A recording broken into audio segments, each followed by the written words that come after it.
இந்த வீடியோ பார்த்துருப்பீங்க. அதாவது வந்து ஏன்னா இந்த கருமத்தை வந்து நம்ம பேசலாம்னு நினைச்சேன். சோஷியல் மீடியாவில் வந்து பார்த்தீங்கன்னா இப்போ அந்த பொண்ணுக்கு வந்து பார்த்தீங்கன்னா பண்ணது அந்த பொண்ணு ஆண்டியோ அதை ஒன்று வச்சுங்க. அவங்க வந்து அவங்கள போய் அடிச்சது, இப்போ ஹாஸ்பிட்டலில் படுத்தது அதெல்லாம் ரொம்ப தவறாக அவர் பண்ணியிருக்காராம். அதாவது இதை பார்த்துட்டு கமெண்ட் பண்ணுறவங்க நீங்கள் சொல்லுங்கள், உங்களுடைய மனைவி வந்து இருக்கிறப்ப நீங்கள் பார்த்துட்டீங்கன்னா அவங்களுக்கு ஆல் தி பெஸ்ட் சொல்லி ஒரு புக்கே கொடுத்துட்டு வருவீங்களா? என்ன பண்ணுவீங்க? எல்லா மனுஷனுக்கும் இயல்பு தான் இது.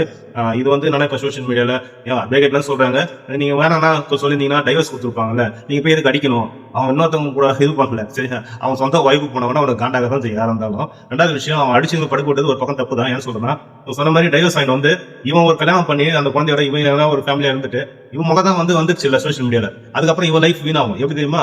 இவன் எங்க போனாலுமே சரி டுத்து தான், அந்த டுத்து ஏதோ ஒண்ணு சரியா வாங்கிட்டு இவன் வந்து அதுக்கப்புறம் இவளை அவன் கல்யாணம் பண்ண மாட்டான். ரெண்டாவது விஷயம், ஏன்னா சோஷியல் மீடியால பரவச்சுல இது மீறி அவனாவது கல்யாணம் பண்றான், அவன் எவ்வளவு பெரிய கவலைமான இருப்பான். அதனால கல்யாணம் நடக்காது. அவ ஒண்ணு கொஞ்சம் கொஞ்சமா அப்படியே சுத்தி உடம்புல நோய் பிடிச்சி அனுபவப்பட்டு ஹாஸ்பிட்டல் சுத்தி நாசமா தான் போகும் லைஃப். அப்படி இவன் யோசனை பண்ணி கண்டிப்பா இவரு சரி ஓகேங்களா, இவர் வந்து கொஞ்சம் யோசனை பண்ணி செஞ்சிருக்கணும். அவர் அந்த மாதிரி ஒரு பாசத்துல இருந்திருக்காரு பொழுது தன் மனைவி வந்து இன்னொருத்த முடிந்து அவர் விரும்பல. இதுதான் சொல்றேன், இது உண்மையா நேசிக்கிறவங்களுக்கு அந்த வழி அவங்களுக்கு புரியும்.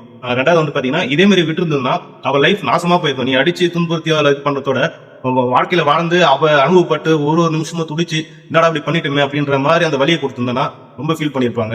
என்ன இதை பார்த்து கொஞ்சம் பேர் கொஞ்சம் பயப்படுவாங்க. சில பேர்லாம் சொல்றேன், புரிஞ்சுங்க. இதை தான் நான் சொல்ல வரேன். அதனால லைஃப்ல வந்து அனுபவிக்கணும்.